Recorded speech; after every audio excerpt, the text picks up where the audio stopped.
napatunayan ko rin na duwag ka. Kasi tandaan mo, hindi naman dahil nagpapasikat lang ang pumupunta kay Tulfo and all that. Hindi naman sa ganun eh. Ang kailangan lang ng mga napunta doon na mga sikat is mabilis na hustisya, Ronnie. Yun lang.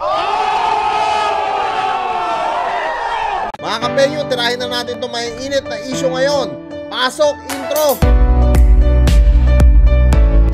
Hey yo, what's up sa inyo mga kapenyo? At today, meron na naman tayo napaka-init na reaction video. Good morning sa inyong lahat mga solid kapenyo ko. At dito nga no, makagago, in-expose ang tunay na ugali neto ni Ronnie aka Boy Tapang. At sinabihan din neto ni makagago na si Boy Tapang hindi po talaga matapang. Isa po siyang duwag. Nako, grabe naman yan mga kapengyo. Talagang sinabi dito ni makagago na duwag talaga etong si Boy Tapang dahil nga raw hindi marunong lumaban ng patas ito. At pangalawa, itina-turn off nga daw niya yung mga post niya na comment section para hindi siya mabash. Nako, grabe itong mga sinasabi ni makagago rito. At tara mga kapengyo, wag na natin patagalin at sabay-sabay natin panoorin kung ano nga mainit na mensahe ni makagago direkta kay Boy Tapang. Ang video na to ay tungkol sa lumabas po na video na inilabas ng Raffy Tulfo in action kung saan si Boy Praning po, si Boy Seloso at si Boy Nervyoso ay nagwawala. Ito na po yung story na binitawan ni Cherry White na pinagselosan po ni Boy Nervyoso yung mga fans ni Cherry White na nagpa-picture sa kanya sa Alcoy, Cebu. Alam kong mahina ka! Alam kong mahina ka, tarantado! Mga kahombre ko, uulitin ko. Masyado pong nami-misinterpret ang mga salita-salita. Definitely, magkaiba po ang salitang tumagay sa nakipag-inuman. Magkaiba po yun. Ang sabi po ni Cherry White ay siya ay nakitagay. Hindi siya nakipag-inuman. Magkaiba yon totally. Now, eto si Boy. Nandun na nga tayo mga kapenyo no, na hindi siya nakipag-inuman pero tumagay siya. At the end of the day, sa isang statement nga niya na sinabi niya, hiwalay na nga raw sila ni Boy Tapang. Pero kahit pa mga kapenyo no, na nag-cool off na sila ni Boy Tapang, tapos nandun pa siya sa lugar ni Boy Tapang sa Alcoy, masasaktan pa rin po yung tao kasi pambabastos po sa kanya yun eh. Unang-una po sa lahat, no, kunyari kami ni Cherry White, kunwari lang mga kapenyo, kami kunyari ni Cherry White, tapos nag-cool off kami ngayong araw or kahapon, tapos makikita ko siya dito sa lugar namin na makikipag-inom pa siya, no? Yung parang tumagay lang, hindi nakipag-inuman, tumagay sa mga lalaki niyang fans. Masakit pa rin po yun, no? Kahit kanino pong lalaki na gawin yun, masakit po yun. Kaya siguro nagselos eto si Boy Tapang, no? So may reason naman kung bakit nagselos talaga si Boy Tapang. Unlike nga raw, no, dito kay Cherry White na sinasabi ni Boy Tapang na talagang grabe kung magselos. Minumura siya, sinasaktan siya. Pag nagselos nga raw ito kay Honey, mga kapenyo, kilala naman natin siguro si Honey na kung saan isa rin sa naglabas na statement nga talaga magpapatulpo rin dito kay Cherry White. Yun po no yung aking kaalamanan dito sa nangyayari kay Boy Tapang at Cherry White. Boy hinala, para siya laging paranoid. Paranoia yung nasa utak po ng tao na ito, mga kahombre ko. Alam nyo yan. Para lagi siyang on fire, diba? Pero alam nyo kasi, ang napansin ko kay Ronnie is, ang galing niya pong magtago sa kanyang ugali. Akala kasi ng mga tao, porket tumutulong, nagbibigay ng pera sa kapatid, nagbibigay ng pera sa tatay, nagbibigay ng pera sa ganto. Ronnie, tapos na yung era mo na ganyan. Do you understand? Do you follow? Iba na ang era ngayon. Hindi na uubra, hindi na tatama yung mga ganyan na paggamit mo sa mga nangangailangan na tao na bibigyan mo sa harap ng kamera. Hindi na po yan nakakabait ngayon. Kasi So dito no, sinasabi ni makagago na hindi na raw nakakabait ang pagtulong. Pero para sa akin po mga kapengyo no, ang pagtulong wala naman po yan sa kabaitan or kung ano ka pa man. Basta bukal sa puso mo ang tumulong, kahit pa pong anong ugali mo no, talagang +1 ka pa rin sa itaas once na tumutulong ka. Iba pa rin po talaga yung tumutulong ka sa kapwa mo kaysa hindi. mas malala naman kung pangit na yung ugali mo tapos hindi ka patutulong. Hindi po ba, mga kapenyo? Ang totoong ugali mo ay ito. Sige. Aha, ito sinasabi ni MD, yan daw ugali ni Boy Tapang, no? Pre! Huwag mo kong lukuhin sarili mo! Lukuhin mo yung sarili mo! Huwag kami mga Bisaya! And yes. Alam mo mga kapenyo, sa nakikita ako sa video na yan, kung bakit nagkaganyan si Boy Tapang, malamang sa malamang mga kapenyo, nagselos po kasi nga no? Alam nyo po kasi pagka nagseselos ang mga tao or ang isang tao, lahat po talaga magagawa niyan, no? Yung iba nga nakakapatay pa dahil sa selos. Totoo po yan.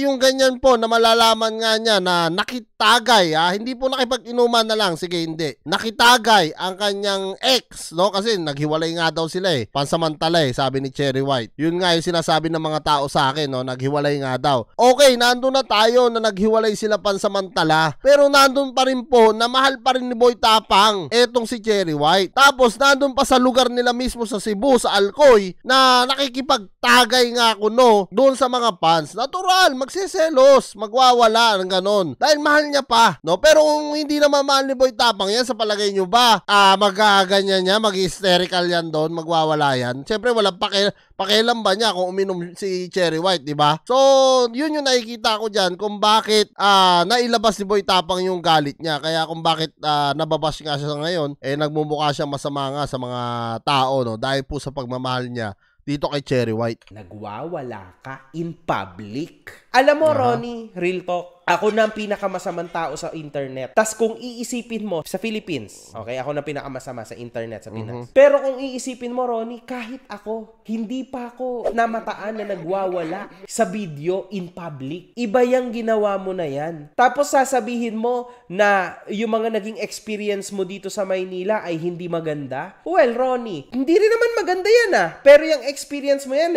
ginawa mo mismo sa syudad mo. Alam mo yon? And isa pa, napansin ko, mga kahombre ko, talagang nasa dugo niya na, no, yung pagpapaawa. Kasi yun yung ginamit niya para sumikat siya. Yang pagpapaawa mo, tapos na yan. Uulitin ko, wala nang maniniwala sa'yo kasi tapos ka na. Tapos na ang tao sa'yo. Ngayon, nilalamog ka na lang talaga ng mga tao. Inuubos ka talaga ng mga tao. So dito mga kapen, yung parang nangangahulugan o lumalabas na talagang against, no, si Maagago dito kay Ronnie or Boy Tapang. At talagang kita nyo naman kung paano niya dinedebunk, no, dito si Boy Tapang. At sa kabila ng ipapatulpo nga rin siya ni Cherry White, talagang na kay Cherry White na side pa rin, no, etong si Maagago. Ito po, hindi po ako against kay Maagago Ito po yung sarili naming opinion. So yan, nire-respeto ko yan kasi opinion yan ni MG. Ako may sarili rin po ako opinion kung bakit po ipinapaliwanag ko rin sa inyo, no. Hindi naman po sa kinakampihan ko si Boy Tapang. Doon lang po tayo sa tama, no. Alam nyo naman po, since day one ako nagre-reaction noon, talagang gusto ko, no, na lagi doon tayo sa tama. Even though na tao lang ako, minsan namamali din, ganun naman po talaga, no. Hindi naman, wala naman po taong perpekto, no, sa totoo lang. Pero kung pwede po natin itama yung mali, doon po tayo.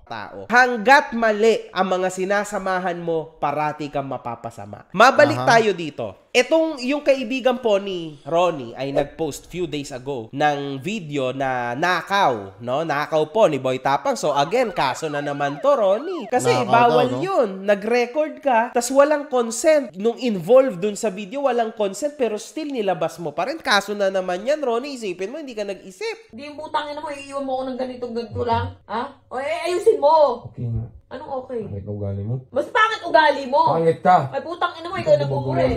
Tanga! Sa mga ganitong pagkakataon, mga kapenyo, eto talagang aminado ko, mali po talaga si Boy Tapang dito. Kasi dapat yan, private na lang talaga nila yan. So parang anong nangyari rito, planted niya, no, plinano niya na talagang lasing si Cherry White at magmura si Cherry White para mailabas o ma-expose niya sa mga tao, which is talaga makakasuhan siya sa mga bagay na yan. Aba, tinan mo, Ronnie, inilabas nyo yan without her consent. Now, Yes, lumabas na malicious intent yun, Ronnie. Kasi hindi maganda yung ginagawa. Inilabas mo yun para siraan yung tao. Totoo, so that is malicious intent. Mali na agad yun, Ronnie, Mali yung si ginawa Boy mo na Tapang yun na doon, movement. Sasabihin mo, ito din naman ginawa mo, mali hindi. Kasi itong nilabas ko, si Raffy Tulfo yung una naglabas. So ako, ginrab ko lang, nilagay ko dito, ipinakita ko din sa tao ko, sa mga tao ko, di ba? Yung ginawa mong pagwawala. Now, Ronnie, you understand this thing. Sa mundong ito, Ronnie, hindi enough na magpaawa ka. Ang kailangan mo dito is gumamit ka ng utak. Bumalik tayo. Naglabas ka ng video. Minumura ka ni Cherry White and all. Hindi ba wala namang masama doon? Kasi end of the day, love story nyo yan. Nag-aaway talaga kayo. Nagmumurahan kayo sa isa't isa. That's normal, Ronnie. Ano ka ba? Sobra mong isip bata. Pucha, grabe ka. Ano bang klaseng utak yung meron ka? Ang liit ng utak mo. Ang kitid. Diba? Normal lang na nag-aaway ang magkarelasyon, Ronnie. Grabe, mape. Yun yung sinasabi dito ni Maagago, no, kay Boy Tapang. Halatang against talaga, no. Etong si Maagago dito kay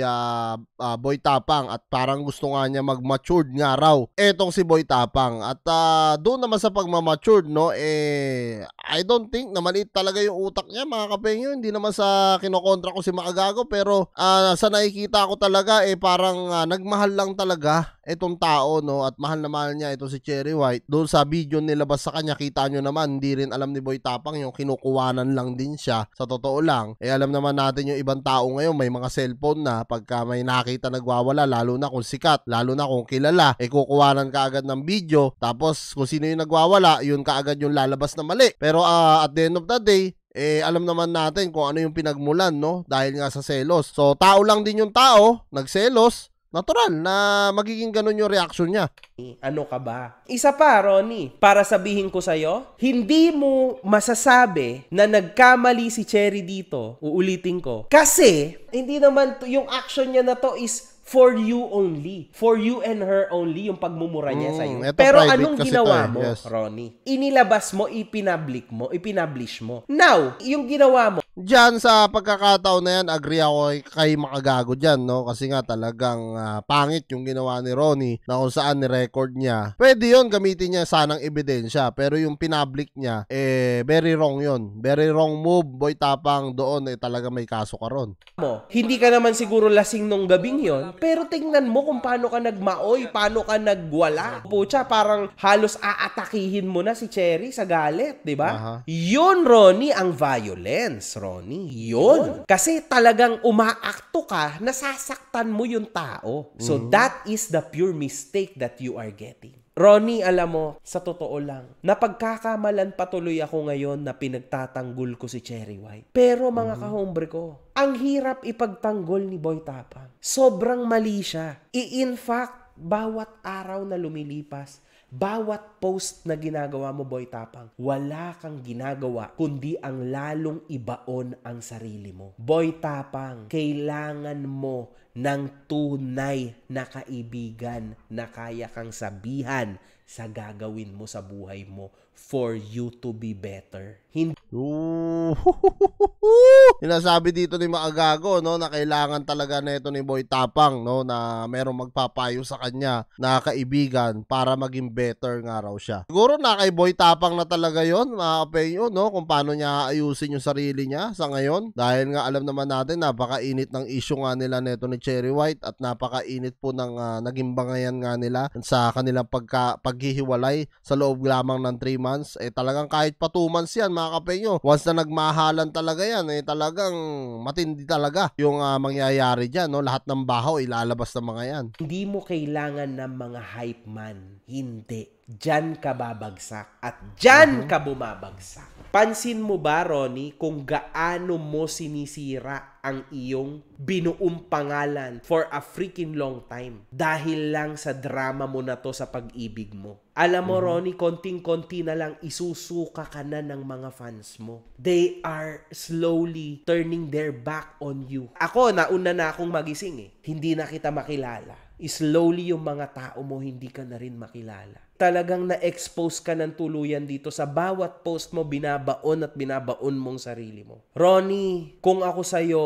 ikaw ay tumigil na sa acting mo na ganito sa social media. Mas maging mautak ka sa mga susunod mong ilalabas. Kasi praning na ang tawag sa'yo eh. At talaga sa totoo lang, napatunayan ko rin na duwag ka. Kasi tandaan mo, hindi naman dahil nagpapasikat lang ang pumupunta kay Tulfo and all that. Hindi naman sa ganun eh. Ang kailangan lang ng mga napunta doon na mga sikat is mabilis na hustisya, Ronnie. Yun lang. Tas ikaw nagmamatigas ka kasi duwag ka. Kasi duwag ka, alam mo. Sobrang na-anxiety ka na hindi mo na kinakaya yung tindi ng bash sa'yo. In fact, kahit comment section mo, naka-disabled na. Hindi na makapag-comment. Diyan pa lang, Ronnie, dapat yung title na Boy Tapang wala sa'yo. Dapat ang tawag sa'yo is Boy Nervyoso talaga. Dapat... Boy nervyoso.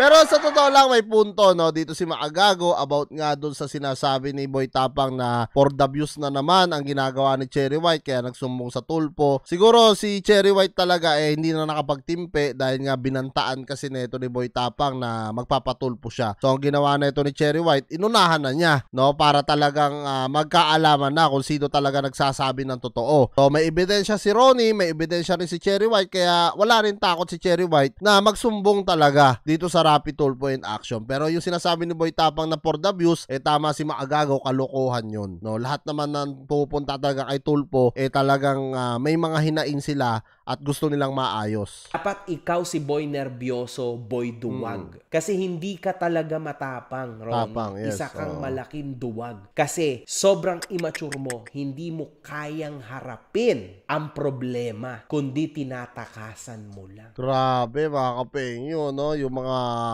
banggit dito ni Maagago na tinatawag nga niya si Boy Tapang na Boy Duwag at Boy Nervyoso. Ano kaya magiging reaksyon ni Boy Tapang dito? Dahil hanggang sa ngayon, hindi siya sumasagot dito sa mga banat sa kanya ni Maagago. Kahit alam naman natin mga kapengyo na talaga masasakit na yung mga binibitawan ni Maagago na salita at unti-unting nasisira si Boy Tapang sa kanyang mga solid fans. Nawawalan ng gana talaga yung mga tao sa kanya ngayon dahil nga sa sitwasyon na ito. So kung kayo ang tatanungin ko mga kapengyo, ano nga masasabi nyo dito sa mainit na mensahe ni Maagago kay Boy Tapang? Comment nyo na lang down below lahat ng mga opinion nyo mga kapengyo at lahat-lahat po yan mga basa ko. Maraming salamat mga kapengyo at kita-kita lang tayo sa susunod kong reaction videos.